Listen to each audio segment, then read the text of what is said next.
Hola, buenos días a todo el mundo. Como siempre en estos eventos, pues dar las gracias al Instituto Andaluz por invitarme otra vez a participar en esta charlita que creo que son muy interesantes y de alguna manera pues nos van acercando a la interpretación del patrimonio, ¿no? Respecto a la charla, dicen los periodistas que un texto fuera de contexto es un pretexto. Y a mí siempre pues, me gusta de alguna manera contextualizar el por qué voy a contar lo que voy a contar, y perdón por la redundancia, ¿no? Cuando me plantearon el programa, pues hablar de interpretación del patrimonio respecto al patrimonio natural, pues la verdad que no lo tuve muy claro, porque en realidad hace un montón de años que, tanto desde lo cultural como desde lo natural, pues venimos planteando la importancia de olvidarnos de esos epítetos y hablar de interpretación del patrimonio, porque al fin y al cabo el patrimonio es uno, sea natural, y además encima la realidad lo que nos dice es que todo se conjuga, es decir, una catedral está construida por unas piedras que tienen un origen geológico, en otros casos biológico. Pero por otro lado, me pareció interesante porque vi la oportunidad de alguna manera de contar la historia de la disciplina, que muchas veces se olvida, casi siempre sí está vinculada a los espacios naturales, los parques nacionales norteamericanos, y se dice poco más, ¿no?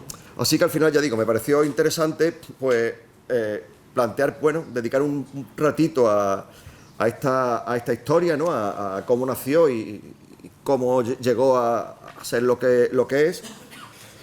Después hablar un poquito de un concepto que utilizamos en el mundo del patrimonio natural, sobre todo en los espacios protegidos, que es el concepto de uso público, que me parece un concepto muy interesante y que debería ser trasladable, de mi opinión, a otros contextos patrimoniales. Y por último, pues hablar un poquito de cuáles son los medios que se usan preferentemente en el patrimonio natural, los medios para la interpretación, también alguna cosita de los centros visitantes como equipamiento.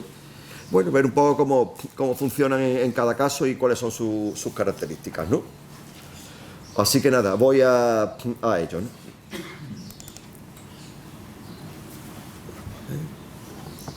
Vale, perfecto. Pues vamos a... Vale. Pues como decía, la interpretación del patrimonio nace vinculada a la naturaleza y a los espacios naturales protegidos estadounidense, ¿no? Y de hecho, quienes recuerden a Yogi, a Yogi es de toda la vida, con el sargento Smith o Matute, según las versiones puertorriqueñas o castellanas, o ahora en 3D,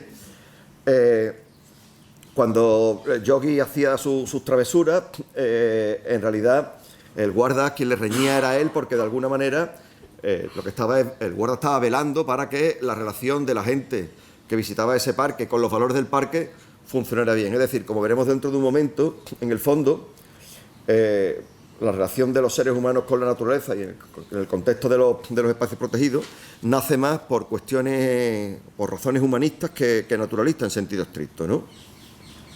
Ya digo, es en este contexto en el que nace la disciplina, ¿no? Ahí. Vamos. Hay una cosa muy interesante, y es que mientras que en Oriente la relación de los seres humanos con la naturaleza desde tiempos inmemoriales, ¿no? En los contextos más occidentales, la actitud humana frente a la naturaleza fue bastante más depredadora que otra cosa, ¿no?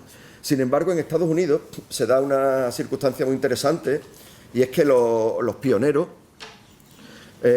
influidos por cuestiones místicas, yo pongo ahí pseudo-religiosas, ¿no? Podríamos decir religiosas directamente, pero prefiero decir pseudo-religiosas, pues encuentran en esas tierras vírgenes una especie de tierra prometida, y de hecho existe una defensa profunda de ese patrimonio natural.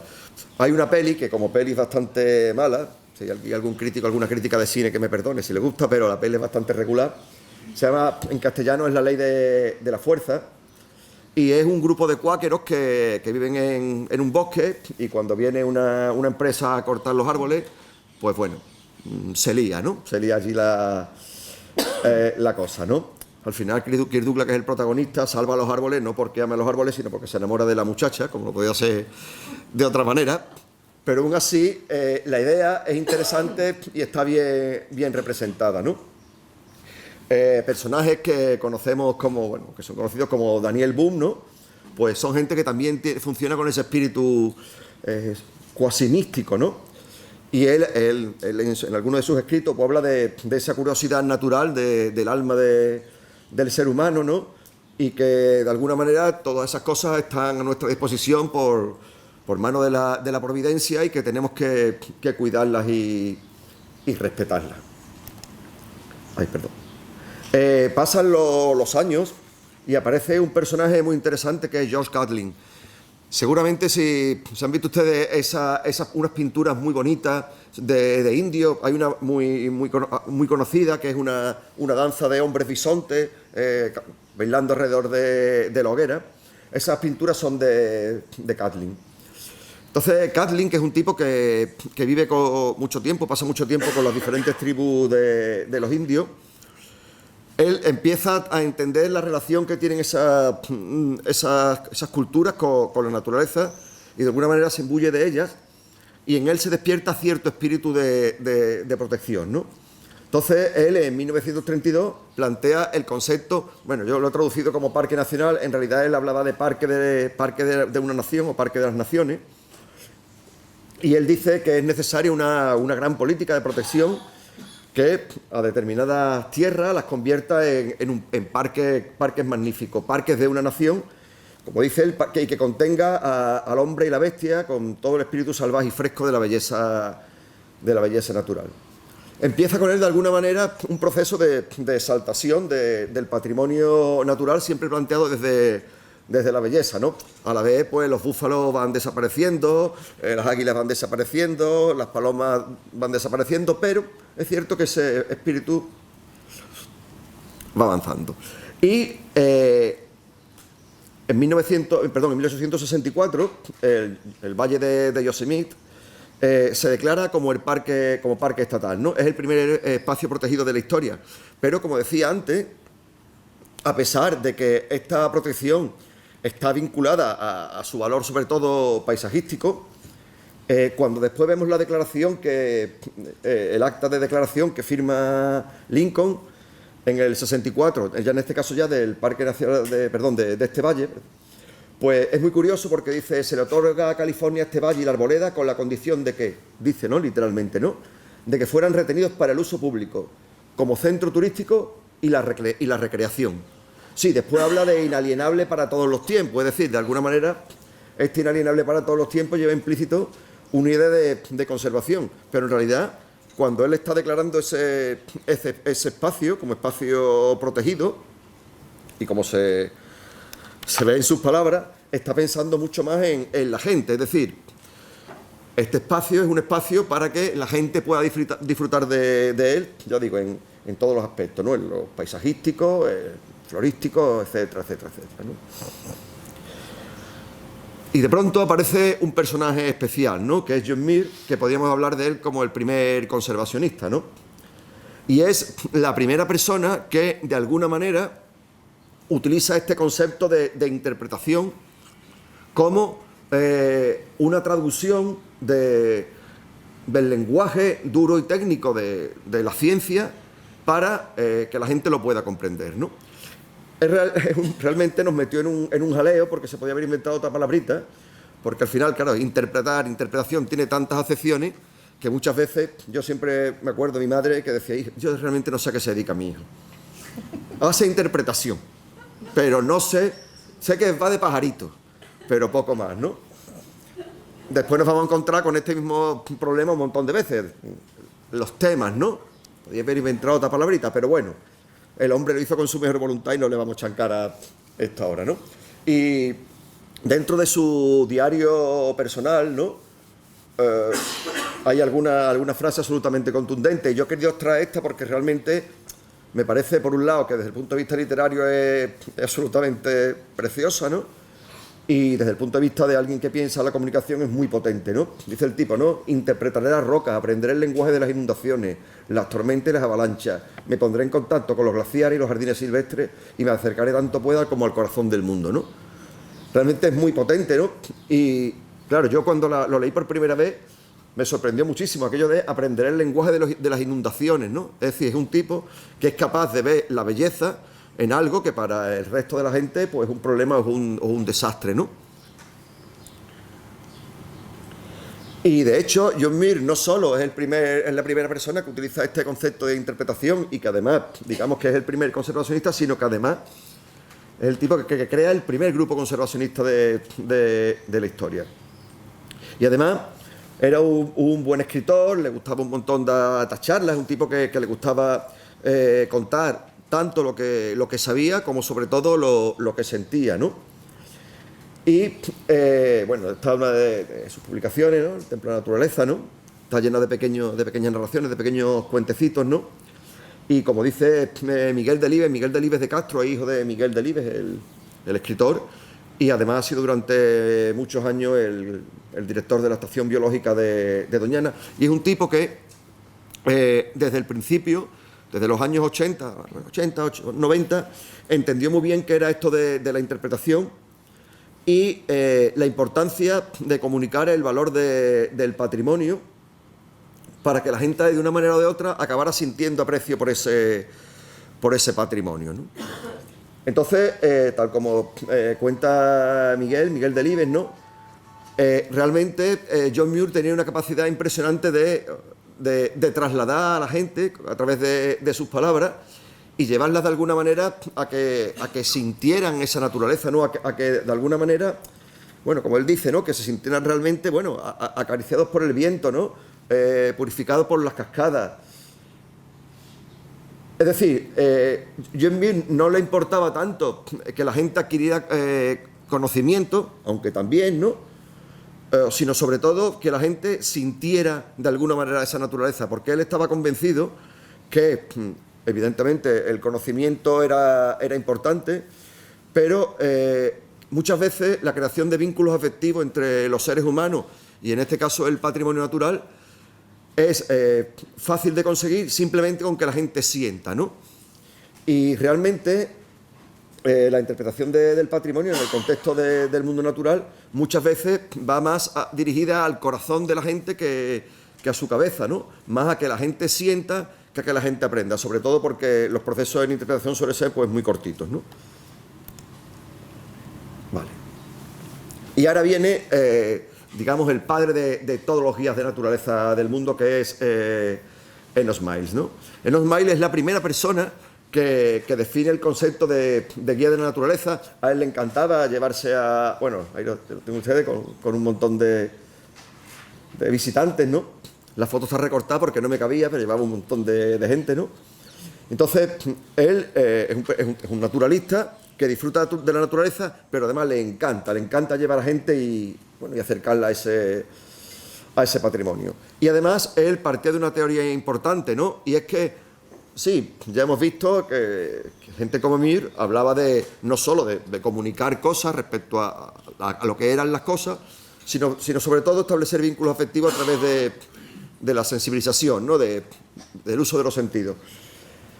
Pero Enos Miles va un poco más allá y él cree que el quid de la cuestión está en que la gente experimente en primera persona lo que es de verdad la naturaleza, ¿no? Estamos hablando de un momento en el que todavía la explotación de la naturaleza en Estados Unidos, bueno, en el resto del mundo es absolutamente salvaje, ¿no? Entonces, él empieza a proponer cosas que en su momento parecen una locura, como lo de abrazar un árbol o escuchar a un árbol y ese tipo de cosas, ¿no? Y ahora pues están de moda y además te cobran una pasta por hacértelo. Y es muy interesante porque él además, otro asunto que de alguna manera empieza a vislumbrar es que realmente ese concepto del público o de la gente, el público general, no existe, ¿no? Cada cual es de su madre y de su padre, y de alguna manera, si el guía no se adapta a lo que ocurre en la experiencia y la personalidad de la gente que lo acompaña, pues seguramente ese proceso será inútil, ¿no? De hecho, 40 o 45 años después, como veremos dentro de un momento, el padre de la interpretación retoma esa idea y la plantea en su primer principio, ¿no? Bueno, pues Enos Miles define de alguna manera al guía como alguien que dice que conduce a grupos en paseos y acampadas y ejerce de de naturalista, por supuesto, estamos en el medio natural, también de instructor, en el sentido de que aporta conocimiento tanto al público que va con él como a otras personas que van a ejercer de guía o a los guardaparques. También de fotógrafo, porque al fin y al cabo está en un contacto cotidiano con la naturaleza y puede tener imágenes e ideas que en otras condiciones no sería posible. De consejero, porque ayuda a los directores y a los gestores de los espacios protegidos. Y en cuanto a lo que tiene que ver con la comunicación, pues dice que de actor y payaso, ¿no? Es decir, si yo no soy capaz de adaptarme a lo que ocurre en las cabezas de mi público, los procesos de comunicación serán probablemente estériles, ¿no? Y ya, bueno, por medio se va de alguna manera formalizando la figura del guía y claro, el problema es que entre el 39 y el 48 hay un gran parón como consecuencia de la Segunda Guerra Mundial. El sistema de parques nacionales también en el estadounidense se ve hasta cierto punto, bueno, mermado, tocado. Y en el año 57, pues el Servicio de Parques Nacionales le plantea a un señor que es Freeman Tilden, que era, bueno, pongo aquí que era crítico literario, periodista, escritor, pero era más cosas, era filósofo, era dramaturgo, era un personaje muy interesante, ¿no? Una especie de hombre universal del siglo XX, ¿no? Le plantean que de alguna manera sintetice lo que él cree que tiene que ser la esencia de la comunicación en los parques nacionales. Y todo eso él lo monta en un librito que yo recomiendo que se lea porque más allá de lo que cuenta, lo cuenta de una manera muy bonita, ¿no? En este librito que se llama Interpreting Our Heritage, la interpretación de nuestro patrimonio en castellano, que él define como una actividad educativa cuyo objetivo es revelar significados e interrelaciones a través de usos originales, por un contacto directo, por métodos ilustrativos, no limitándose a dar una mera información de los hechos, ¿no? Para Tilden hay una palabra mágica que es la revelación, ¿no? En el fondo, para él la interpretación, su objetivo es revelar significados. Revelar significados significa ir más allá de lo que son las cosas y trascender un poquito para qué sirven las cosas, ¿no? En realidad, a los seres humanos, nuestra curiosidad no nos lleva tanto a saber lo que son las cosas, que sí, lógicamente, sino a saber para qué son, ¿no? Para qué sirven. Es decir, nosotros conocer las cosas está muy bien, pero en el fondo lo importante es saber para qué nos van a servir a nosotros, ¿no? Porque si nos pueden servir de herramienta, qué nos aportan, cuáles nos curan, cuáles nos sirven de alimento, cuáles nos dan cobijo, etcétera, ¿no? Y no voy a soltar aquí todos los principios de Tilden. Tilden era presbiteriano, tenía un puntito integrista. Entonces, él hablaba de principios doctrinales, ¿no?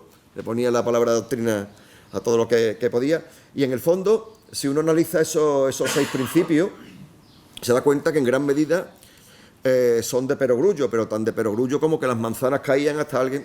Es un mito, ¿no? Lo de la manzana, pero entendámonos. Que las manzanas caían hasta que alguien dice, coño, pues si se caen por algo será, ¿no? Tiene que haber una fuerza que haga que se caigan siempre. Pues con Tilden ocurre algo parecido, es decir, sus principios y las cosas que plantea son realmente muy sencillitas, dicho esto con el mejor de los sentidos, sencillas que no simples, ¿no? Pero de una contundencia tremenda, ¿no? Tremenda, ¿no? Y siempre yo de sus ideas básicas pues entresaco 3 cosas, ¿no? Esta primera que comentaba antes, de que aquello que no está en la experiencia y la personalidad de la gente a la que nos dirigimos no nos sirve de nada si nos dirigimos a ellos, eso pues con términos duros, términos científicos, términos técnicos que la gente no entiende, en el contexto de la naturaleza con nombres científicos, ¿no? Los nombres científicos están muy bien si le explicamos a la gente lo que significan, ¿no? Los nombres científicos nos pueden aportar información, pero hay que explicarlo, ¿no?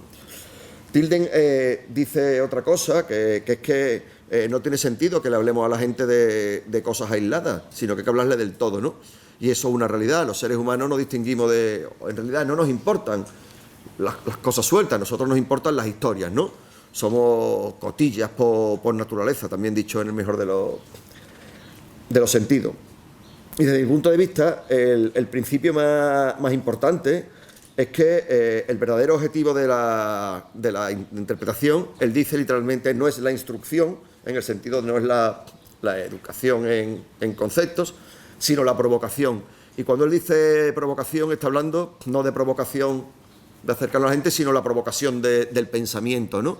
Es decir, nosotros lo que tenemos que coger es mandarle a la gente mensajes y ahora que la gente con esos mensajes que busque en su cabecita aquellas cosas que se relacionan con esa idea y que cree su propia impresión, su propia visión de aquello, ¿no? Y claro, si de rondón le metemos la importancia de conservar aquello, y aunque sea una coletilla muy vista y protegerlo para las generaciones venideras, pues estaremos consiguiendo algo importante, ¿no? Ocurre algo muy curioso, ¿no? En el 57, Tilden, cuando escribe su librito, le llama interpretación del patrimonio y, como ya digo, además en su cabeza funciona el todo y no las cosas aisladas. Sin embargo, prácticamente 2 o 3 años después empiezan ya diferentes organismos a sacar sus propias definiciones, ¿no? Desde la Countryside Commission. La Countryside Commission era en Gran Bretaña era el equivalente pues aquí a la antigua ICONA, para quien lo conozca, ¿no? O al actual organismo autónomo de parques nacionales, es decir, un servicio que piensa en el countryside, ¿no? En el campo, ¿no? Genéricamente. Y ya desaparece de pronto lo del heritage, lo del patrimonio, y esa H, o en el castellano sería IP, interpretación del patrimonio, esa P, de pronto ¡plap!, desaparece y se sustituye por una A. Y durante muchos años se habla de interpretación ambiental. Muchos años, estamos hablando de 30 años prácticamente, ¿eh? Este tipo es uno de los personajes de mi punto más interesantes de la interpretación, John Aldrich, Don Aldrich. Y bueno, tiene por ahí, hay bastantes cositas suyas en internet y los recomiendo porque es un tipo muy lúcido, ¿no? Y realmente hasta los años 80, hasta el 85, 86, él habla siempre de interpretación ambiental y casi lo suscribe todo al patrimonio natural, que como veremos dentro de un momento, cuando se habla además de patrimonio natural estamos hablando de espacios naturales protegidos. El otro patrimonio natural como que se tocaba bastante poquito. Entonces dice Don Aldrich que la interpretación ambiental es el arte de explicar el lugar del ser humano en su medio. ¿Para qué? Pues para incrementar su conciencia acerca de la importancia de esa intervención y despertar en él pues un deseo de contribuir a la conservación del medio ambiente. Es decir, Aldrich hace una cosa que desde mi punto de vista es muy potente, lo digo por el momento en el que lo hace, y es que de alguna manera en su concepción de la interpretación distingue entre dos cosas, ¿no? Lo natural, o llamémosle, yo diría lo ecosistémico, ¿no? Y lo medioambiental, es decir, la diferencia entre la naturaleza y el medio ambiente. Y es que mientras que la naturaleza, pues ya sabemos, ¿no? Plantitas, animalitos, bichitos, piedritas y todo lo demás, en realidad el medio ambiente va mucho más allá. El medio ambiente es el conjunto de valores naturales, pero también sociales y culturales, que existen en un lugar y en un momento determinado y que influyen en nuestra vida física y psicológica. Es decir, traído a nuestro contexto, ¿no? Yo siempre lo cuento así, la desaparición del lince ibérico desde el punto de vista natural es intrascendente, ya vendrá otro bicho a sustituirlo, ¿no? Y en cambio, desde el punto de vista medioambiental, es un auténtico drama, porque, entre otras cosas, los responsables de que el bicho no lo haya ido muy bien en esta vida es nuestra, ¿no?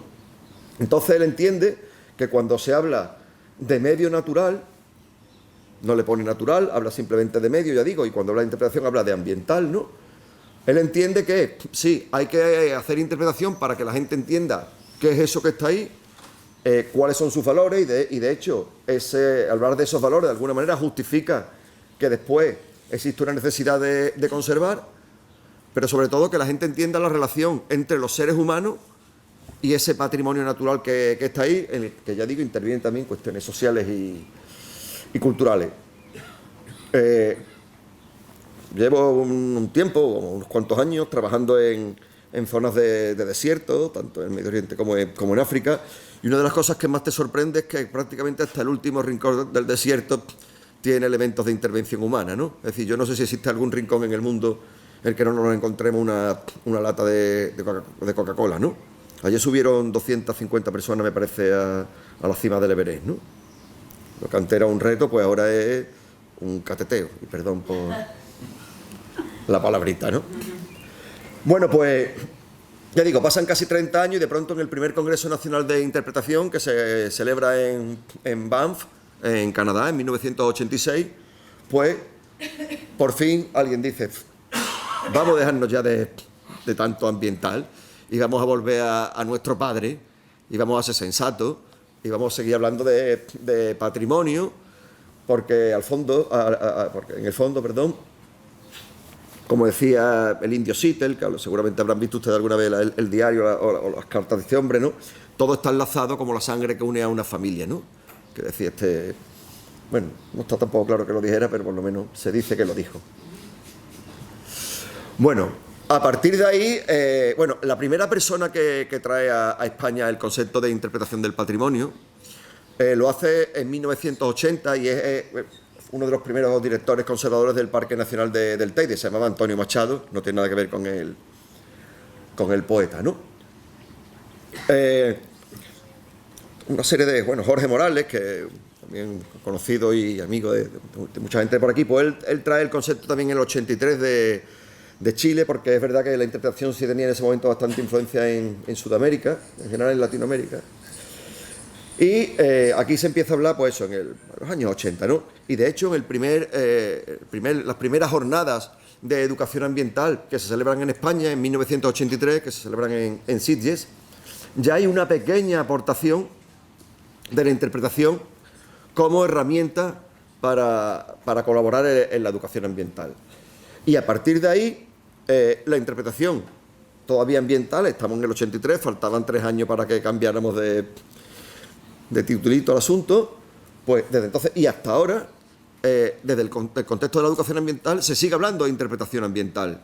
Y de hecho, en la segunda jornada, que son en el 87, vuelve a incluirse un capítulo, pero es que en el 99, que son las terceras, hay, de los 6 grupos de trabajo, hay uno en particular que se dedica exclusivamente a la interpretación ya era del patrimonio ahí, ¿no?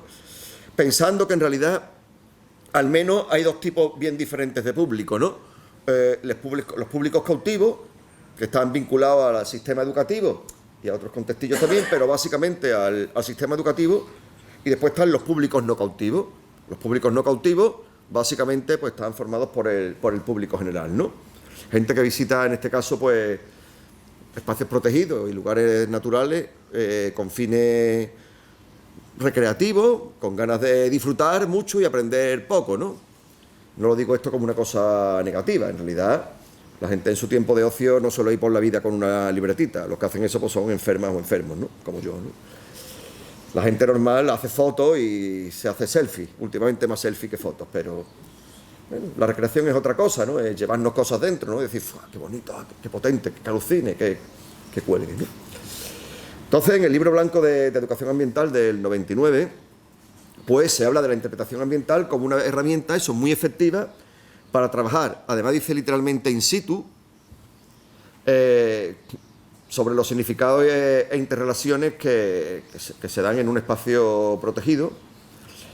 Y, como dice aquí, la idea es captar la atención de unas personas que en otras condiciones sería más difícil pescarlas, ¿no? Vale. Bueno, pues dicho esto, hecha esta introducción, de alguna manera ya acabo con esta primera parte de la historia y vamos a pasar un poquito a los espacios naturales protegidos como contexto para la interpretación, ¿no?, del patrimonio, ¿no? Es verdad que los espacios protegidos, ¿no?, oficialmente son demarcaciones administrativas, ¿no?, vamos a hablar con propiedad, cuya finalidad básicamente es favorecer la conservación de la naturaleza, ¿no? Insisto, esto es hoy, ¿no? Sí, cuando en 1918 se crea el primer parque nacional en España, que son los lagos de Covadonga, se crea por sus valores paisajísticos, ¿no? Espacios como el Parque Nacional de Doñana, cuyos valores son esencialmente faunísticos, las aves, ¿no? No se crea hasta 1962. Y realmente, si ese espíritu hubiera sido tan conservacionista, no quedarían 4 osos y medio, vamos, ahora quedan unos cuantos más, ¿no? Pero urogallos quedan poquitos, es decir, hay una serie de bichitos y plantitas por ahí que si realmente el espíritu de los parques nacionales hubiera sido conservacionista, pues iría mejor, ¿no? Por suerte, bueno, siempre hay tiempo y en su momento pues cambió todo y la tendencia es a que las cosas funcionen bien y de hecho antes hablaba del lince, hace unos años quedaban 90 y hoy estamos ya en los 680 o 690, ¿no? Que no es que sea para tirar cohetes, pero es un número razonable, ¿no? Y los espacios naturales protegidos, pues, surgen o nacen, bueno, no, más que se conciben actualmente, diría mejor, ¿no? Como lugares, bueno, enclaves singulares que tienen una naturaleza privilegiada, de cualquier forma, da igual que sea faunística, florística, lo que sea, ¿no? Por otro lado, mantener ciertas actividades humanas. La mayoría de los parques nacionales españoles están prohibidas, pero en otros hay determinadas actividades históricas que se mantienen, ¿no? Actividades extractivas casi siempre, ¿no? Aunque hay algunas un poco más locas como el rocío, ¿no? Que ya saben ustedes que cruza todo el parque de este a oeste, ¿no? Y sobre todo mantener los procesos ecológicos. Los procesos ecológicos son procesos vivos, es decir, son procesos que van cambiando con el tiempo, bueno, pues como procesos que son, lógicamente, ¿no? Pero preservar que esos procesos, en la medida de lo posible, evolucionen de una manera, bueno, como debería hacerlo, ¿no? Claro, hay un momento en el que los espacios protegidos, pues se ven como una cosa así, lejana, ¿no? Y la gente no suele ir a ellos. La gente que en los años 80 visita los espacios protegidos, yo he trabajado muchísimo en Doñana y en otros espacios de por aquí, ¿no? En realidad la gente que viene es gente naturalista, gente con intenciones naturalistas. Pero llega un momento en que la naturaleza, en particular, y los espacios protegidos, pues se convierte en un elemento más de consumo como todo, ¿no? Hay que ir a Doñana, ¿por qué? Porque hay que ir, ¿no? ¿Cómo no vamos a ir a Doñana, no? Hay que visitar el Alcázar, ¿por qué? Porque hay que ir. Ahora ya con la coletilla sería tengo que hacerme un selfie, que no tengo ninguno de allí, ¿no? Con un alcornoque detrás, ¿no? Pero lo cierto es que, por lo menos aquí en España, los espacios protegidos se conservan y se mantienen con nuestros impuestos. Y algún dinerillo viene de Europa, pero realmente, prácticamente, la mayor parte procede de nuestros impuestos. Y al fin y al cabo eso hace que la gente tenga derecho o por lo menos yo lo creo así, ¿no? Tenga derecho a visitar esos espacios naturales protegidos, siempre de una manera sensata y manteniendo, como decía la imagen de antes, esos procesos y alterando lo menos ese equilibrio, ¿no? Pero claro, la realidad es que los seres humanos provocamos impacto allá donde vamos, ¿no? No solo sobre el patrimonio natural, sino por supuesto también sobre los habitantes, allá donde existan, y también sobre el resto de las personas que visitan ese espacio, ¿no? Para mí una de las cosas más duras de este mundo es hacer la ruta del Cares y encontrarte manás de humanos que se cruzan contigo. Dice, no, esta vez lo voy a hacer subiendo, que no, esta vez lo voy a hacer bajando, que seguramente voy a cruzar con menos. No, siempre te va a encontrar alguien que te dice, no termines, que esto es un coñazo, que está esto seco, ¿no? Lo cierto es que esos recursos tienen una determinada capacidad de carga recreativa. No sé si conocen el concepto. Bueno, básicamente es cuánta gente cabe en un sitio haciendo actividades recreativas o turísticas. Claro, calcular cuántas vacas nos caben en un prado es fácil, ¿no? El prado me produce tantos kilos de hierba, las vacas comen tanto, pues me caben tantas vacas. Claro, el problema es que las vacas y los toros humanos, unos comen más y otros comen menos, unos pisotean más y otros pisotean menos, unos cornean y otros no cornean. Entonces, al ganado humano es bastante más difícil pastorearlo, ¿no? Entonces, la estrategia que se ha inventado en el contexto de los espacios protegidos es el uso público. El uso público es un instrumento para intentar poner en valor ese patrimonio natural, pero también el cultural y histórico, el que existan esos espacios, y en la medida de lo posible prevenir los impactos o, sobre todo, localizarlos, ¿no? O sea, piensen ustedes, por ejemplo, en el Parque Nacional de Doñana, el sistema, el tren de dunas tiene 28 kilómetros de largo y unos 6 kilómetros de ancho en las zonas más amplias, ¿no? Las dunas móviles de Doñana se mueven aproximadamente a unos 6 metros, 6, 7 metros al año, ¿no? Bueno, pues hay 2 puntos en los que se concentra todo el uso público dentro del sistema dunar, ¿no? Esas dunas se mueven mucho más, 40, 50 metros al año, ¿no? En algunos casos, ¿no? Pero estamos hablando de 2 puntitos muy pequeños, 2 puntos de 100, 120 metros, en 20, 30 kilómetros, ¿no? Entonces, es verdad, los impactos, lo que estamos es focalizándolos en determinados puntos menos sensibles, y a cambio dejamos el resto del territorio pues lo más virgen posible, ¿no? El concepto de uso público es un concepto, ya digo, lejano. Bueno, hablaba Lincoln de él, y hay muchas definiciones. Yo he preferido traerme esta de Europark, ¿no? que creo que es interesante, ¿no? Y que lo describe como un conjunto de programas, servicios, actividades y equipamientos que, más allá de quien los gestione, deben estar pues al menos provistos y, a la medida de lo posible, tutelados por la Administración, pues para acercar al público general a estos espacios protegidos. Y dice literalmente, me parece muy interesante, ¿no? De manera ordenada, segura, y que garantice, por un lado, la conservación de esos recursos, pero por otro lado, dice, la comprensión y el aprecio. O sea, como ven ustedes, no habla del conocimiento. Es decir, aquí lo importante es que el personal disfrute de aquellos sitios, en la medida de lo posible, comprenda, no es necesario que aprenda, ¿no? Y que se despierte en estas personas por un cierto aprecio por esos valores, que de alguna manera le lleven a entender de la importancia de conservarlo, ¿no? Y eso se hace a través de 3 estrategias básicas, que son la información, la educación y la interpretación del patrimonio, ¿no? Aunque esto no es exactamente así. Y por eso traigo esta cosa. No lo voy a contar todo, ¿eh? Que no haya miedo. El uso público, en realidad, sí, tiene esas 3 herramientas básicas que se decían antes, ¿no? Pero cuando nace de una manera un poquito más ambiciosa. Entonces, digamos que hay como 3 hermanas grandes y dos pequeñas, ¿no? Hay una pequeña que es casi ajena al espacio protegido en concreto, que es la divulgación, ¿no? La divulgación básicamente es coger y contarle al mundo que existe un espacio, una serie de espacios, simplemente para promover la visita, para promover una visita sensata y coherente con la conservación. Hay otro asunto que también plantea el uso público, y es la información. Información y orientación. Es darle a la gente las pistas necesarias para que puedan llegar al sitio de una manera segura. Hay un concepto que se repite mucho en el uso público y es la seguridad, ¿no? La seguridad para el recurso, pero también la seguridad para los visitantes. Es decir, yo he visto a gente en Marruecos, en las cataratas de Zrun, unas cataratas que hay en medio que son alucinantes, ¿no? Pues como llevaba poquita agua, caminar por el borde de la catarata, ¿no?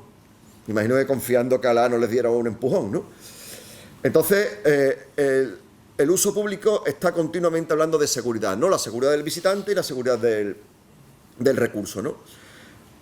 Dentro de la información y orientación se habla también mucho de el bienestar de la gente, ¿no? Y otro elemento importante es la participación. Y además, una de las cosas más interesantes de la información orientación es que no se concibe como una cuestión que ocurre en el propio espacio, sino que tiene un antes, un durante y un después, ¿no? En ese sentido coincide de cierta manera con lo educativo. Es decir, cuando alguien está en su casa y está leyendo un folleto o está preparando o física o mentalmente su visita, ya es un buen momento para darle 4 pistas para encaminarlos, ¿no? Por supuesto, durante la propia visita, que hay todo aquello que le sirve para que esa estancia sea más más útil. Y por otro lado, para cuando vuelvan a sus casas. Es decir, si alguien... Hay un tipo, un tal Neil, que ha investigado cuánto tiempo pasa la gente delante de un cartel. Entonces, los humanos normales pasan en torno a 45 segundos delante de un cartel. Los humanos normales, los humanos y las humanas, pues leemos en torno a 90 a 100 palabras. yo me dedico a esto profesionalmente y yo lo que hago es que le hago fotos a todo y lo leo en mi casa. Con una Cruz Campo, si puede ser, para llevarlo con dignidad, ¿no? Porque no siempre lo que se te cuenta es llevadero. Entonces, bueno, vamos a que la gente cuando llegue a su casa pues pueda leer, ahora buscar en internet, pero para eso hay que darle una información interesante, ¿no? Bueno, y algo que me gusta decir muchísimo como anécdota, ¿no? Yo siempre digo, es importante que lo que le contamos a la gente sea verdad, pero todo es más importante que sea creíble, ¿no? Por muy verdad que sea, si aquello no es creíble, chungo, tenemos un problema. Bueno, pues la información y la orientación tiene que contarle cosas a la gente, ya digo, para crearle contexto, para reforzarlo después de una manera sensata, creíble y muy sencilla, ¿no? Y ahora vienen, digamos, las tres cosas potentes. Por un lado está lo que se llamó en su momento didáctica, ¿no? Que básicamente es el conjunto de programas dirigido a grupos escolares y que tienen que complementar los procesos formales, ¿no? Los procesos curriculares, ¿no? Por otro lado está la extensión. Y la extensión es una cosa muy interesante y es que realmente en lugares como Francia, antes de crear un espacio protegido se consulta a la gente. Hay un proceso previo, de manera que de alguna manera se convence o se le come el coco a la gente para que quieran un parque, ¿no? Por suerte aquí en Andalucía ahora determinados territorios quieren ser parque natural, ¿no? Y eso es una muy buena noticia, ¿no?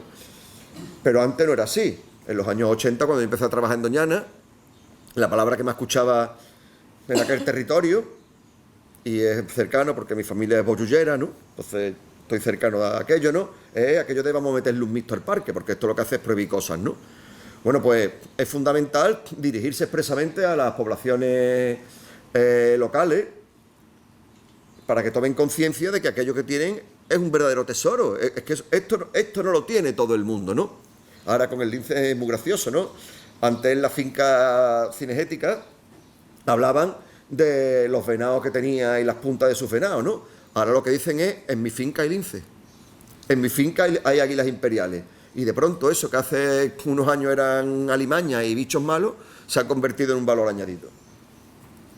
Bueno, pues la extensión se dirige a aportarle a la gente información, pero también tecnología, ¿no?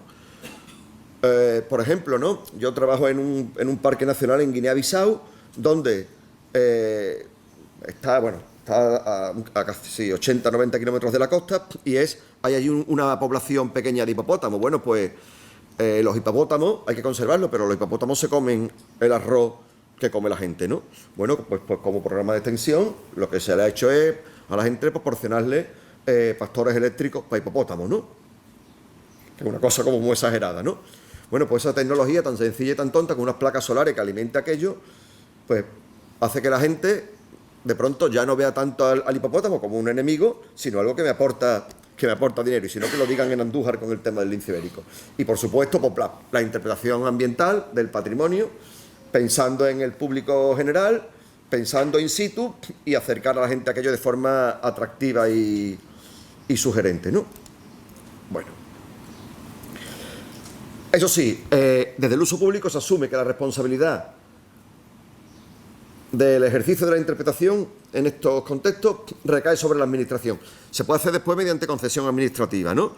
Pero estamos hablando de la conservación de un patrimonio importante y potente, y entonces tiene que estar siempre velada por la administración y encomendada a profesionales en este campo, ¿no?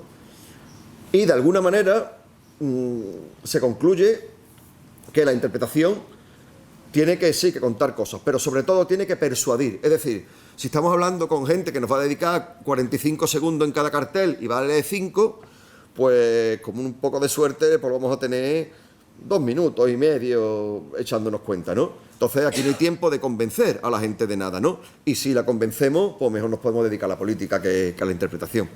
Así que vamos a dedicarnos a persuadirnos y que, bueno, que hay un montón de estrategias, ¿no? A motivar a la gente, a darle pistas para procesar a la información y que la gente entienda el significado de aquello, ¿no? Perdón por ser tan pesado, pero como uno va por la vida encontrándose nombres científicos en todos lados, y soy biólogo, ¿eh? O sea, que no es que esté en contra y los utilizo, pero claro, cuando tengo que utilizarlos, ¿no?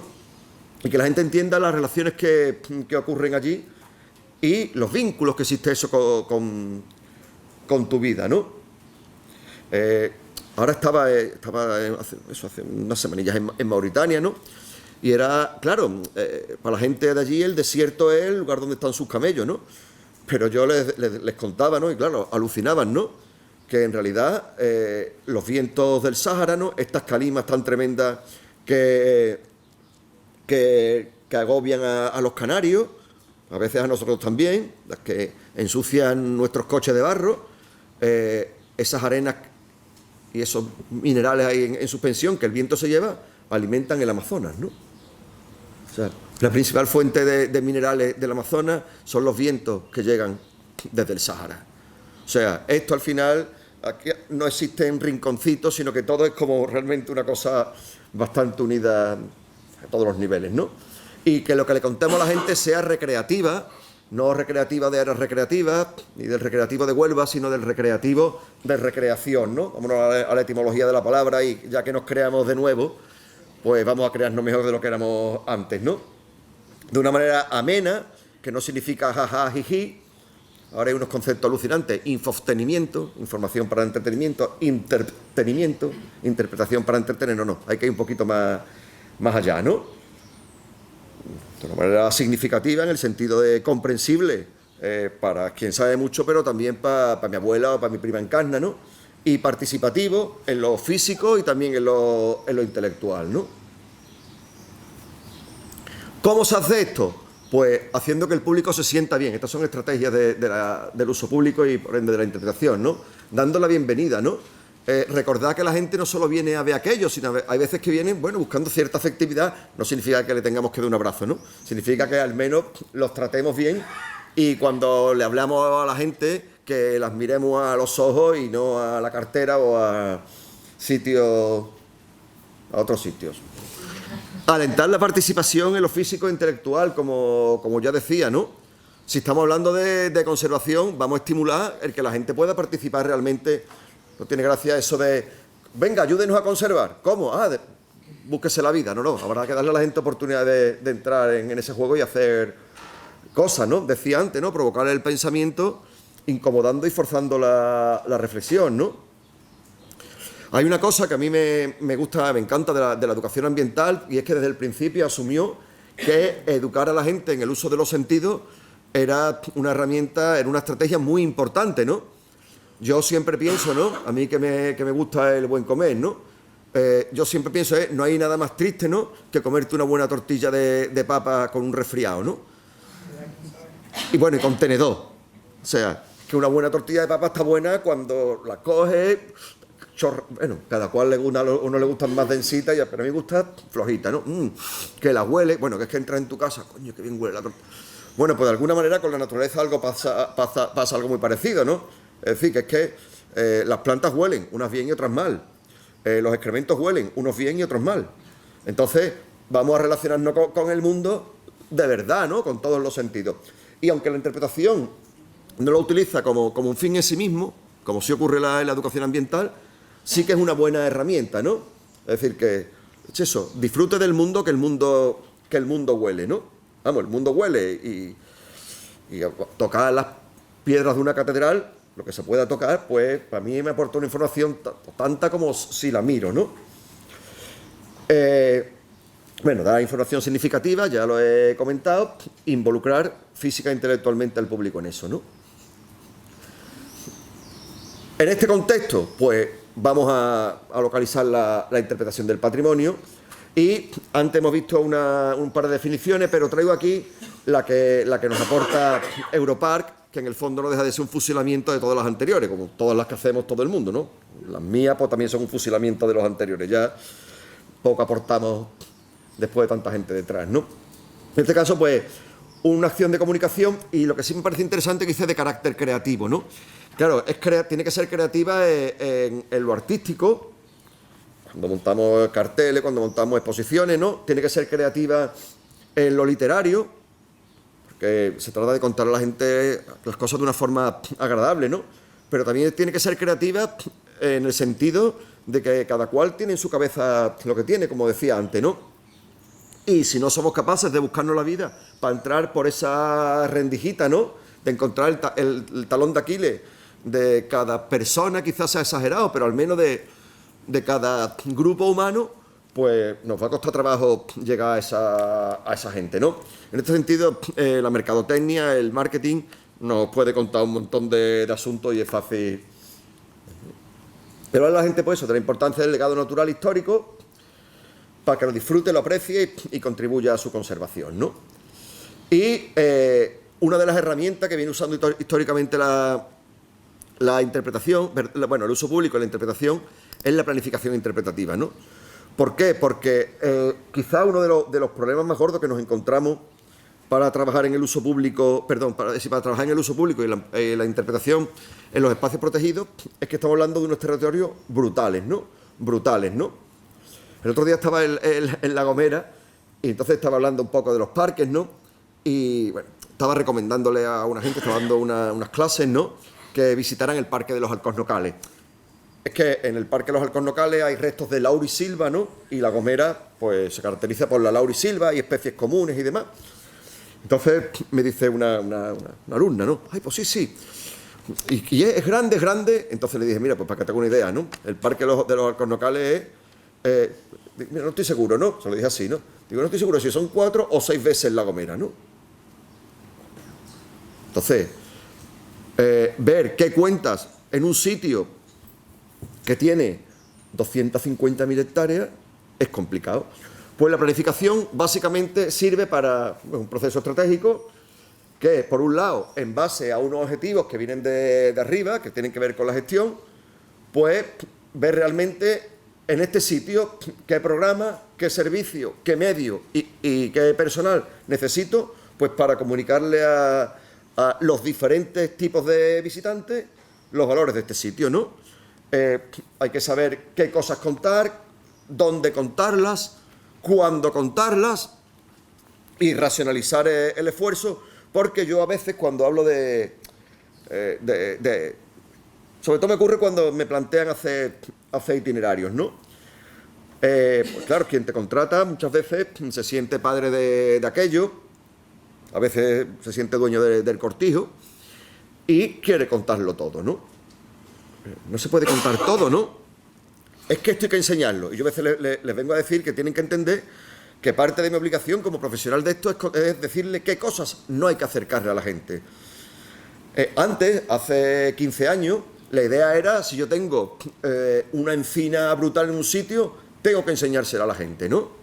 Porque en el fondo, y de eso tiene la culpa Tilden, la idea era mostrar la belleza de aquello, ¿no?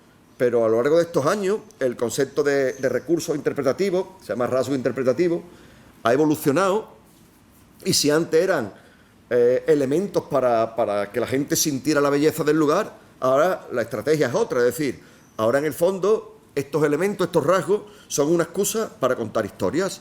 Es decir, de alguna manera, y entiéndaseme, hemos pasado del mundo de los objetos al mundo de las ideas. Lo importante no es esto, ¿qué es esto?, sino lo que hay detrás de esto, ¿no? Sí, lo importante no es que esto sea agua, lo importante es que un proceso de producción como este significa que vale más el plástico que el agua. Con la diferencia que lo que va a costar después, digo en tiempo, hacer desaparecer el plástico, pues va a ser bastante más costoso que lo que ocurrirá con el propio agua, ¿no? Entonces, de una manera, eso ya ha cambiado, ¿no? Y ahora cuando se planifica, pues lo primero que se plantea es dónde no se interviene y qué cosas no se le enseñan a la gente. Es que se puede contar historias maravillosas con dos cosas muy diferentitas, ¿no?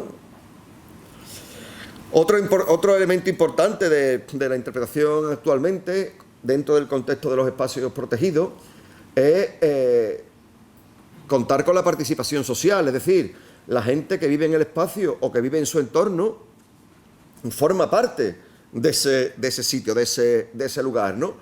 Y si no contamos con esa gente a la hora de planificar el uso público, qué hacer y qué no hacer, pues tenemos un problema, ¿no? Y después voy a decir algo desde el buen rollo, ¿no?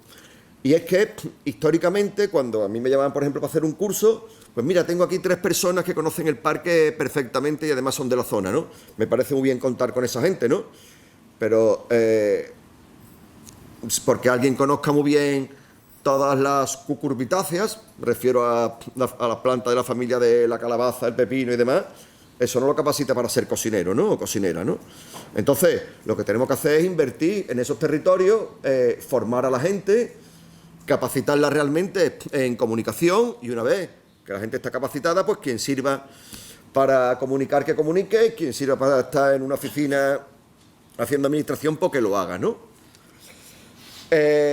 Y algo también fundamental, es decir, que es que al final, puesto que estos se han convertido en objetos de uso como el resto del patrimonio y llevan implícito un beneficio económico, pues ese dinero que entra, ese desarrollo socioeconómico que le llega al sitio, pues repercute realmente en la gente de la zona y en los territorios, ¿no? Siempre con la esperanza de que el alcalde de turno pues invierta de verdad en vez de hacer la enésima rotonda. Bueno, pues dicho esto, ¿vale? ¿Qué medios utilizamos en el medio natural? En el fondo no dejan de ser los mismos que en cualquier forma de patrimonio, pero pues con sus características particulares, ¿no? Es decir, que, bueno, no es recomendable un itinerario interpretativo de 8 kilómetros, pero la realidad es que se hace, ¿no? Bueno, pues primero me gustaría discernir entre servicios atendidos por personal y servicios autónomos, ¿no? La realidad es que, independientemente de lo que diré más tarde, en general, cualquier servicio atendido por personal provoca que el público adquiera sobre todo un mayor conocimiento, pero también sobre todo que disfrute mucho más de la experiencia interpretativa, ¿no? Ahora hablaremos dentro de un momento de las actividades guiadas, ¿no? Pero antes quiero hablar de algo que a menudo la gente confunde con un medio y que en realidad es un equipamiento, ¿no? Y los centros de visitantes, y ahora parece que cuando diga esto parece que ya está en contra de los centros de visitantes, y los centros de visitantes me han dado de comer y de alumbrar mi casa durante muchos años.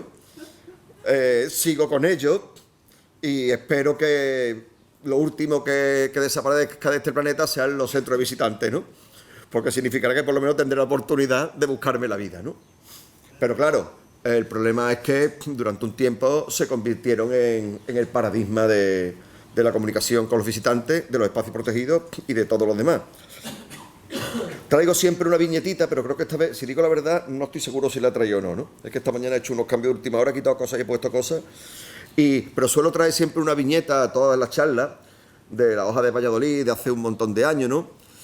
Que la viñeta decía centro de interpretación de la miel no sé cuánto, centro de interpretación de las capas no sé cuánto, centro de interpretación de la espada toledana y al final centro de interpretación de los centros de interpretación, ¿no? Entonces, por suerte, la crisis hizo que se dejaran de hacer a punta pala y se incorporara cierta racionalidad en estos centros, ¿no? Y ahora creo que estamos viviendo un buen momento en el sentido de que después de habernos encontrado monstruos por ahí horribles, pues se están haciendo las cosas bien y se está cambiando la mentalidad y se están haciendo pues cosas más pensadas, ¿no? También hubo un momento en que existíamos infinitas empresas y ahora quedamos unas cuantas y además las que quedamos en su mayoría pues somos gente sensata, ¿no? Digo esto porque Manuel tiene una, yo tengo otra, entonces también tendremos que echarnos flores nosotros mismos, ¿no? Entonces al final el quid de la cuestión es que es la naturaleza de la información y no el tipo de edificio lo que hace que unas instalaciones sean centro de interpretación o no.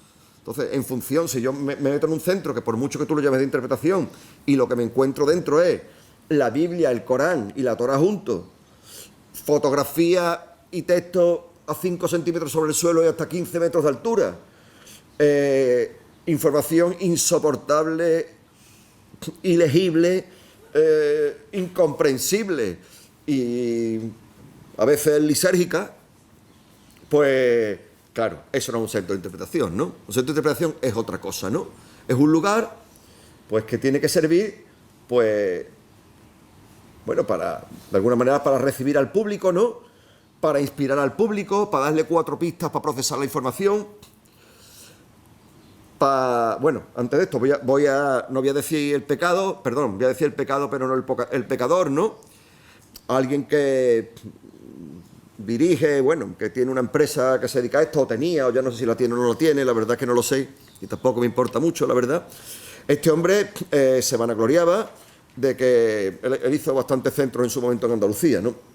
Y se vanagloriaba de que el 50% de los visitantes a los espacios protegidos se daban por satisfechos con visitar, por acudir al centro visitante, ¿no? Claro, él lo contaba como un logro, ¿no? Claro, yo un día le llegué a decir que, claro, sí, porque es que el otro 50, o sea, los que iban, es que el resto se suicidaba directamente después de lo que se había tenido que tragar, ¿no?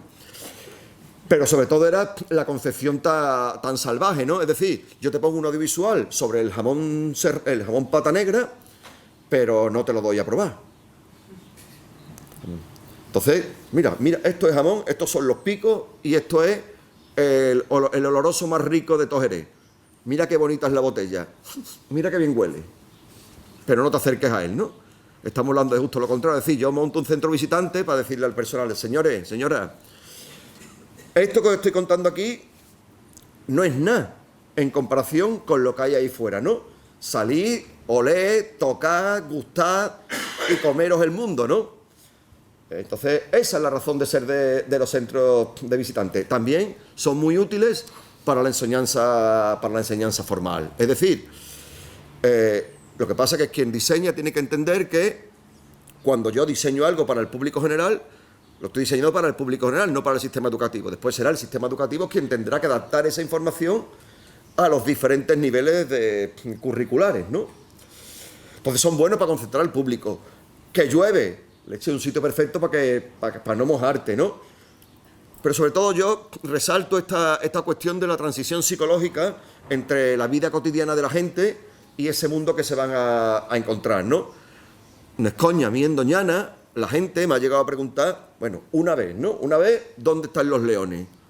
Y otra vez, ¿dónde están los elefantes? Pero claro, la gente empieza a las 4:05, 4:10 a ver documental de las 2, Parque Nacional, leones, ¡pum! Y se duerme antes de que llegue el final y no entiende que eso es en África, ¿no? Que aquí no los hay, ¿no? En principio. Y ya digo, y brindar cuatro pistas para procesar la información. Y algo más importante, ¿no? La famosa pirámide de Maslow, ¿no? De las necesidades humanas. Los centros visitantes tienen que servir sobre todo para que la gente pueda comer, beber y excretar. Literalmente, ¿no? Eso, es decir, antes de hacer una gran exposición, pon 5 buenos dates. Porque al final, cuando la gente salga fuera, si tú no le das oportunidad, todo eso va a ocurrir fuera. Entonces, realmente esa es la verdadera misión. Insisto, si encima la dotamos de una buena información, de una buena interpretación, pues estaremos ganando mucho, ¿no? Y ahora voy a aprovechar los 15 minutillos que nos quedan para hacer simplemente un pequeño repaso de los medios que se usan en el contexto de la interpretación, en la interpretación en el contexto natural, ¿no? Los itinerarios guiados, el medio perfecto. Pero importante que no se confunda, como ocurre a menudo, entre el paseo, por eso lo he puesto entre paréntesis, y el senderismo, ¿no? La gente normal no camina 20 kilómetros. En los pueblos, digo en los pueblos porque en la ciudad es un poco más latoso, no te merece la pena coger un autobús para 50 metros. Pero yo cuando he estado trabajando y viviendo en pueblo, si tengo que ir a por tabaco a 8 metros, cojo el coche. Entonces, la gente pasea, la gente no patea. El senderismo es una actividad deportiva. Claro, ahora Decathlon no ha hecho mucho daño, ya no se distingue una cosa de otra, ¿no? Pero lo cierto es que, bueno, hay que hacer que la gente pase y sea en compañía de una guía intérprete o un guía intérprete mucho mejor, ¿no? Como decía antes, a las personas nos importan las historias, no los hechos aislados, ¿no? Y la gente que trabaja profesionalmente de guía intérprete, la gente que lo hace bien y que es buena, ¿no? Tienen que ser, bueno, a mí me encanta la palabra en inglés, ¿no? Lo de storytellers, ¿no? Cuentacuentos, contadores de historias, ¿no? Porque la gente se lleva las historias, la gente no se lleva ni siquiera el nombre de los personajes o dónde ocurre. Y además, las personas los guías, las guías intérpretes, proporcionan al público una experiencia de primera mano, ¿no? de alguna manera, pueden estar encima de cada cual. Antes decía que la gente, muchas veces los visitantes, no solo vienen buscando información, también vienen buscando otra cosa, ¿no? Que lo traten bien, voy a decirlo así, cariño, ¿no? De alguna manera. Entonces, de alguna manera, a veces quienes hemos trabajado de guía te das cuenta que nos parecemos a los camareros, ¿no? Acabas escuchando, entre parada y parada, acabas escuchando las historias de la gente, que a veces son muy interesantes, ¿no? A veces son más interesantes que las tuyas propias, ¿no? Puede estimular directamente al uso de los sentidos y la participación, y lo más importante, ¿no? Te adapta a las necesidades del público, ¿no? Yo estuve un par de años con un proyecto que financiaba la Caixa con personas mayores, bueno, casi todos eran señoras normalmente, ¿no? Y fue muy, muy interesante porque tuve que cambiar el concepto, ¿no? Chip. Y entonces, en vez de hacer las paradas donde había rasgos interpretativos, recursos potentes, las hacía donde la gente se podía sentar cómodamente, ¿no? Y lo potente es que yo tenía que contar la misma historia. Yo me obligaba a mí a contar la misma historia. Y contar la misma historia con recursos diferentes, cuando lo coges como manía, como juego, se convierte en algo muy, muy útil, ¿no? Yo creo que aprendí muchísimo gracias a esas circunstancias, ¿no? Y algo también muy, muy curioso, ¿no? Damos por supuesto pues que la gente sabe usar unos prismáticos, o sabe usar una lupa, ¿no? O una guía de pájaros, ¿no? Mentira cochina, ¿no? Entonces, esta es una buena oportunidad para que la gente aprenda a utilizar esos instrumentos, ¿no? Que la gente aprenda que una brújula es un invento maravilloso, pero si vas un poquito con los ojos abiertos y la nariz por el mundo, no te vas a perder la vida, ¿no? Porque los líquenes están siempre en la cara norte, las abadías, los ábsides de las iglesias románicas siempre apuntan al norte, el agujerito, el espacio abierto que dejan los hormigueros al amanecer siempre apunta hacia el este, ese tipo de cosas, ¿no? Bueno, los troncos de los árboles crecen más hacia el sur, ese tipo de cuestiones, ¿no? Y eso es muy difícil que lo haga un cartel. Bueno, sobre todo es que además, como vamos a ver ahora, la mayoría de todos los medios autoguiados no atienden a eventos circunstanciales, ¿no? O sea, que te pasa por delante el águila imperial más bonita del mundo y por mucho que tú le preguntes al cartel, pues el cartel no habla. Es lo que le pasa a los carteles. Los autoguiados son casi tan buenos como los guiados. Lo que pasa es que últimamente han salido una serie de nuevos conceptos, la interpretación secuencial, la no secuencial. Yo, como no me lo creo mucho, pues tampoco he querido entrar en la polémica, ¿no? Entonces, por eso pongo casi tan bueno como los guiados, ¿no? Es verdad, no atienden a eventos circunstanciales, pues porque son autoguiados, ¿no? Pero si están bien hechos, si están bien dimensionados, pueden contar muchas historias.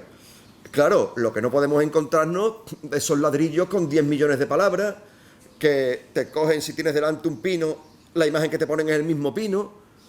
Que al final, el problema es que se trata a la gente como imbécil. Bueno, voy más allá, yo creo que es que al final se le acaba insultando a la inteligencia de la gente, ¿no? Entonces, vamos a contarle a la gente cosas bonitas, cosas interesantes, vamos a contárselas en 100 palabras. Es que es muy difícil, claro. Por eso, para hacer este trabajo hay que currárselo. O sea, es mucho más fácil, una compañera nuestra, Maribel, ¿no? Ella siempre lo dice, claro, es mucho más fácil darle a la gente 3 folios de la Wikipedia, sin filtrar, sin currar. El castellano es una lengua, en general todas las lenguas, ¿no? El castellano es una lengua alucinante y súper potente. Es que la diferencia entre usar casa y hogar en un texto es tremendo. La diferencia entre usar la corteza del árbol y decir la piel del alcornoque, desde el punto de vista del proceso de comunicación, es brutal. Entonces, ese es el ejercicio que tenemos que hacer en los itinerarios autoguiados para enganchar con el público, ya digo, en lo emocional y en lo intelectual. Claro, por contra, pues tienen disponibilidad permanente. Pensemos, en el Parque Nacional del Teide, el año pasado, se llegó a 4,5 millones de visitantes, ¿no? Es decir, para atender a esa gente en actividades guiadas, la mitad de la población de la isla. Una burrada, porque además esa gente come, bebe, tiene sus necesidades, se pone enferma, etcétera, ¿no? Está bien porque son usados al mismo ritmo del público y lo más importante, ¿no? Si uno diseñas un buen sistema de itinerarios autoguiados, tú puedes concentrar, como decía antes, en pequeños territorios a la mayoría del público, de manera que esos impactos, bueno, se concentren allí, ¿no? Y existe otra opción que aquí en España se usa poco, pero por ejemplo los estadounidenses lo hacen mucho, ¿no? Y es que cogen estos itinerarios, los explotan durante 10 años y después lo tienen otros 10 años en barbecho. Se va rotando de manera que tú acabas, entre comillas, destrozando un área muy concreta, pero nunca llega a estar hecha polvo para que el público se encuentre en una cosa cutre, pero al menos el resto lo tienes más o menos virgen, ¿no? Claro, sí, son autoguiados, pero uno puede decir, en el dibujo tiene usted una piña, o invitar al público. A mí me encanta eso de invitar, ¿no? A ti te sale gratis, pero siempre es muy útil, ¿no? Busque una piña o busque esto. O sea que el hecho de que sea autoguiado no significa que el público no pueda participar física e intelectualmente, ¿no? Eso sí, tendrás que, insisto, buscarte la vida para que aquello sea atractivo. Hay una formulita en interpretación y es que la probabilidad de que una audiencia no cautiva mantenga la atención es directamente proporcional a la expectativa de provecho e inversamente proporcional a la expectativa de esfuerzo requerido. Bueno, pues haz cosas atractivas, que alguien vea unos textos sencillos, cortos, con aire, unas ilustraciones potentes, unas ilustraciones que te cuenten cosas, y a lo mejor sí conseguimos que la gente pique, ¿no? Títulos motivadores o curiosos. Yo he hecho un montón de cosas en mi vida y de algunas cosas pues las haría desaparecer, como todo el mundo, ¿no? Y hay algunas cosas de las que realmente me siento, pues bueno, no voy a decir contento, pero bien, orgullosillo, ¿no? Un poquito, ¿no? Y una de las que me encanta, ¿no? Es en Doñana, hay una turbera, una de las turberas más meridionales de Europa. Entonces, está en la zona de Ribeteilo, no sé si la conocerán ustedes. Imagínense un descampado, literalmente. Con 8 o 10, o sea, la descripción que voy a hacer es la real, ¿no? 8 o 10 eucaliptos y delante una charca, los canarios dirían hedionda. Una charca apestosa. Bueno, es que tiene que ser apestosa, porque es turbera, ¿no? Entonces, ahí tuve que poner un cartelito y yo le daba, ¿cómo convenzo yo a la gente que en medio de esta nada se pare un momento, ¿no? Entonces vamos a provocar el pensamiento y le puse un título que es delante de sus ojos se está fabricando carbón. Y la gente pica. Ahora veremos también por qué funciona de alguna manera el cartelito, ¿no? Y es que el cartelito funciona pues porque, como pongo ahí en el segundo punto, los carteles generan una alta retención a largo plazo. Es decir, tú pasas por delante de un cartel y quien mira son tus ojos, pero quien lee es tu cerebro, ¿no? Entonces, tú pasas por al lado y si tu cerebro te dice, oye, me parece interesante, y si sigues adelante, no vas a volver a verlo más. Bueno, pues algo ocurre, clac. No sé, seguramente le habrá pasado alguna vez eso de que ya estás casi pasando del cartel y ¡pum! Y te vuelves a verlo, ¿no? Bueno, o leyendo un periódico a veces, ¿no? Lo has pasado y de pronto tu cabeza dice, leche, hace 2 páginas vi algo que me parecía interesante, ¿no? Entonces, nuestra cabeza recuerda esas cosas que le parecen interesantes y potentes y, bueno, el cartel tiene eso, el cartel se vuelve atractivo en ese sentido, ¿no? Funcionan con entidad propia o como apoyo en itinerarios, ¿no? Autoguiados, ¿no? Claro, como estamos limitados por el número de palabras, pues no nos queda otra, queda una información A, B, C, ¿no? Atractiva, breve y concisa. Y clara también, le metemos otra C más, ¿no? Si están bien pensados, bien diseñados, pues tienen un bajo coste de mantenimiento. Es decir, al final, en interpretación, esto de menos es más es como una norma básica en todos los sentidos, ¿no? En cuanto al texto, en cuanto a todo, ¿no? Claro, son fácilmente modificables. Pensemos que en la naturaleza las cosas cambian, pueden cambiar de un día a otro radicalmente. No estoy hablando de que te coja un vendaval y se lleve algo, no. Es que de pronto tú tienes un árbol X que con un valor brutal y el árbol se muere. Y bueno, y si el árbol se muere a lo mejor no pasa nada, o si simplemente se cae no pasa nada, pero si lo parto... Entonces, bueno, tenemos que buscar un medio que sea funcional, ¿no? No se adaptan a los diferentes tipos de público, por supuesto, son objeto de vandalismo, siempre, cualquier cosa que esté por ahí suelta siempre es objeto de vandalismo, y el gran problema que tiene es que provocan siempre, por discreto que sea, un impacto visual. Entonces, el equilibrio está en que sean visibles a cierta distancia, pero solo a esa distancia, ¿no? Y que más allá ya no, ¿no? Después, claro, que sean horizontales frente a verticales. Bueno, las señales son rectangulares y grandes. Las señales son todas las flechas, los indicadores y demás. Los carteles son los grandes, más o menos, que se ponen casi siempre al principio de los itinerarios. Y las mesas, pues son estas cositas inclinadas que deberían tener 90 grados respecto a la línea de visión de los ojos, de los ojos de la gente en general, de la altura media de los ojos. No me salía. Las publicaciones están bien, pero solamente sirven como apoyo en actividades autónomas, ¿no? Es muy difícil que exista una verdadera publicación interpretativa con entidad propia. Bueno, ahora, si incluimos en las publicaciones, a lo mejor algunas páginas web, pues a lo mejor sí, ¿no? Pero suelen servir sobre todo de apoyo, ¿no? Eso sí, si antes hablaba delante, durante y después, ¿no? Cuando llegas a tu casa, pues si están bien hechas, te las llevas y en tu casa pues las puedes leer en cualquier momento, ¿no?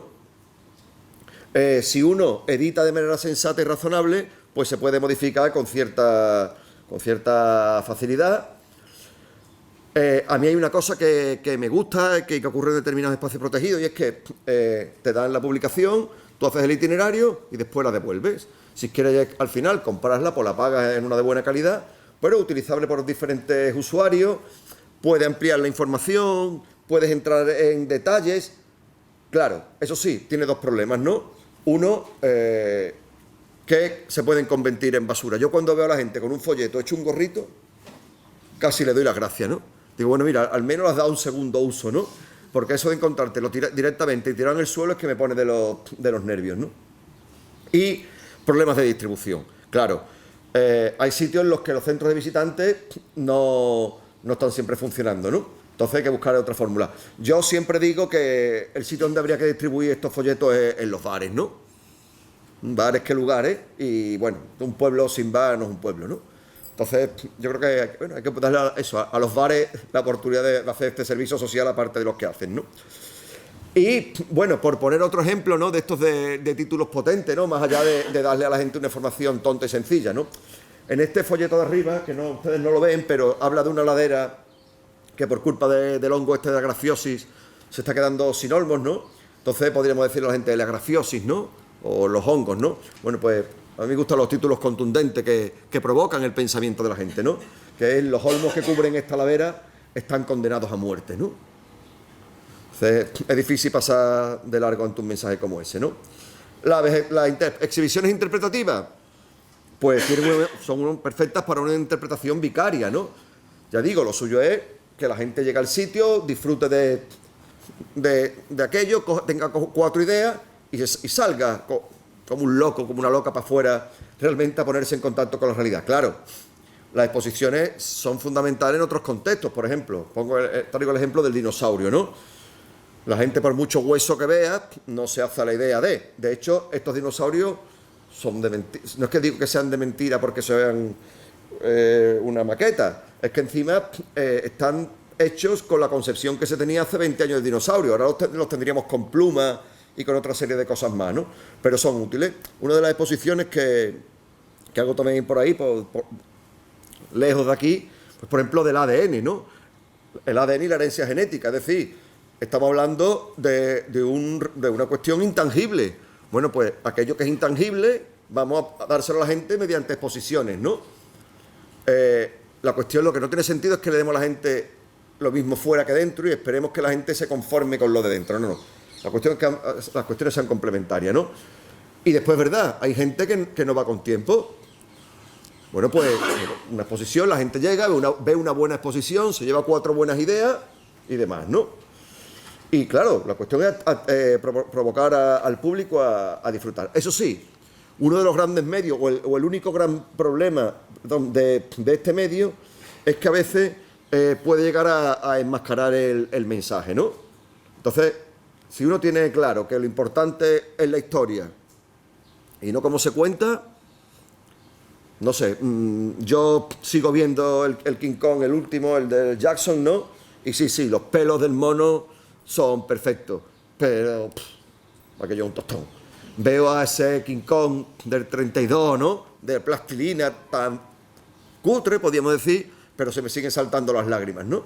Entonces, vuelvo a lo mismo, lo importante son las historias y los efectos especiales también, si en tu cabeza hay muchos pajaritos. De los falsos, claro, ¿no?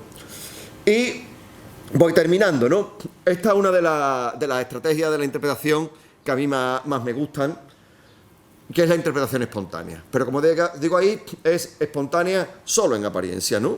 Solo en apariencia. Los cuento muy rápidamente, porque a mí, ya digo, a mí me gusta hacerla, ¿no? Yo me voy de cuando en cuando los sábados al Rocío a ver pájaros, me voy allí a la Marisma, ¿no? Que está allí en la Marisma, que ya es probablemente el mejor observatorio natural de aves de toda Europa, occidental al menos, ¿no? Y además, bueno, yo no soy creyente, yo al otro lado no voy, ¿no? A la Basílica no voy, ¿no? Entonces yo normalmente voy temprano, echo un rato allí, me pongo a ver pájaros, si alguno va anillado, lo voy leyendo, entonces ya, cuando ya llega cierto momento, las 11 o las 12 de la mañana, pues ya he visto lo que tenía que ver. Y antes de echar la cervecita para volverme a casa, pues procuro hacer una cosa, ¿no? Yo no llevo, en mi vida cotidiana, no llevo guía de aves por ahí, ni, bueno, que esté aquí sentado es como una cosa muy extraña, ¿no? Yo, si se puede estar de pie, pues no me siento. Pero en esta circunstancia me llevo un tripodito de esto, bueno, una sillita de Semana Santa, ¿no? Y pongo además mi telescopio a la altura de mis ojos, estando sentados, ¿no? ¿Por qué? Pues porque cuando ya me he hartado de ver lo que tengo que ver, me siento, dejo la guía abierta, enfoco pues un bicho que sea potente para la gente, una buena cigüeña, una buena garza, que no se mueva mucho porque un pato tiene que estar... Y entonces me dedico a mirar de reojo y siempre buscando a pescar una familia, adultos y pequeñas criaturas, ¿no? Entonces, cuando lo tengo ya a tiro... Bueno, una cosa que es muda aquí, ¿no? Como uno aquí en otros sitios del mundo no, pero aquí tú le hablas a la gente por la calle y te tacha de loco, ¿no? Entonces, ¡bum! Supongamos, ¿no? Es la cigüeña más bonita que he visto en mi vida. Se lo digo a los adultos. Y ahora, un segundo después, bajo los ojos y le digo a los niños, a las niñas, ¿queréis verla? Por supuesto, ¿no? Las pequeñas criaturas se ponen a ver aquello y yo mientras, durante 2, 3, 4 minutos como mucho, hay que ver, es alucinante que esto sea el Parque Nacional de Doñana y que la gente no lo sepa, pero es que además uno fue vendiendo la moto, ¿no? Es que esto es impresionante, hombre, esto es alucinante, esto es la vida, no sé qué, la verdad que es que la conservación, ¿no? Y ya digo, una cosa como planificado absolutamente, delito premeditado, y mi última frase siempre es la misma, de provocación del pensamiento, ¿no? Bueno, primero uso esa coletilla que también funciona desde el respeto, ¿no? Cuando te dicen desde el respeto hay que echarse a temblar, ¿no? Entonces yo le digo, desde el respeto, ¿eh? Yo no sé si ustedes venís a la Basílica, casi todo el mundo. Sí. Verá, entenderme la broma, ¿eh? Pero leche, yo creo que ya es hora de que la gente se entere de que aquí hay más pájaros que la blanca paloma. Y eso se lo dice sonriendo, ¿no?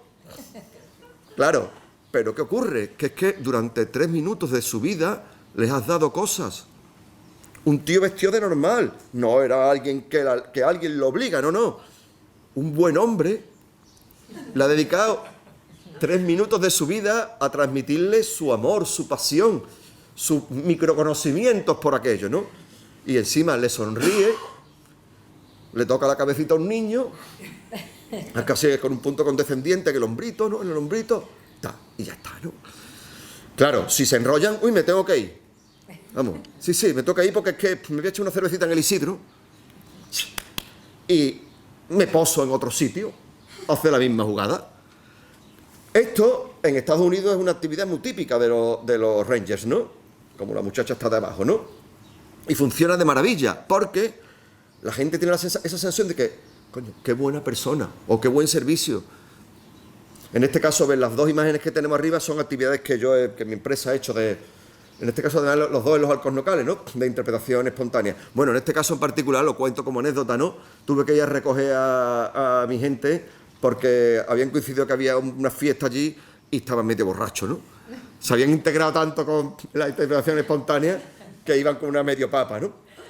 Pero, claro, ya digo, para el público es una cosa maravillosa, ¿no? Porque alguien te regala 5 minutos, no te come el coco, no te incordia, no, hola, ¿qué? Y además eso, ¿no? Siempre sonriendo. Leche, ay, oye, ¿qué nos quiere bajar? Bueno, termino del tirón, con esta tengo otra cosilla más. Lo importante es que todo esto al final aporta una serie de beneficios, ¿no?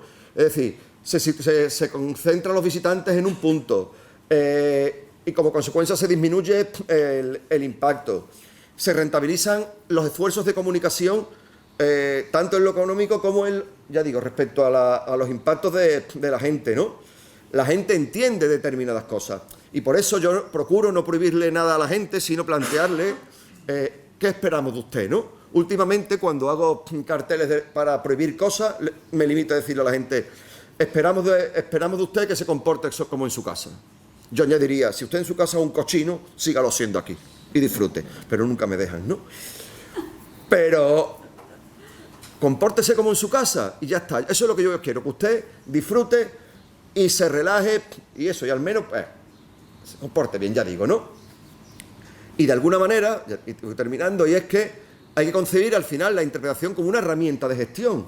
Es decir, yo estoy comunicando los valores de este sitio, ¿pero para qué lo comunico? Pues para que la gente conserve. Pero que conserve va más allá de que no arranque plantas o aplaste insectitos. Es que entienda que yo en determinadas situaciones le tengo que prohibir cosas, no yo, la administración del parque, ¿no? Que con decirte, ¿cómo se dice aquello? De más vale una colorada que 100 amarilla, ¿no? Bueno, pues eso, ¿no? Que al principio te di cuatro historietas, te cuento 4 cositas, compórtate, ¿no? Compórtate, ¿no? Y algo muy importante, ¿no? Muy importante. Yo llegué a Chile y en un parque nacional, tal como entraba, ¿no? Aparte de darme las gracias por la pasta que había pagado para entrar, ¿no? Me decían en 3 líneas para qué servía esa pasta, ¿no? Esa dádiva, ¿no? Y al final había un mensaje súper contundente, ¿no? Y decía, se lo agradecen, no, para usted, para su familia y para usted, se lo agradecen sus parques nacionales. No me decía, si es usted chileno, si es usted argentino, no. Entonces, de pronto, uno entra en un sitio que realmente, que es ajeno, ¿no? Y sale sabiendo o sintiendo un sentimiento alucinante de propiedad y de orgullo. O sea, esto que hace 10 minutos no era mío, ya sí lo es, ¿no? Esto que hace 10 minutos era algo ajeno a mí, resulta que ahora me siento orgulloso de esta cosa. Pues entonces es que el proceso de comunicación lo han hecho bien. Así que nada más, gracias por su atención y en este caso que menos que despedirme con Yogi. Bubu no ha podido venir, ¿no? Gracias, buenas tardes.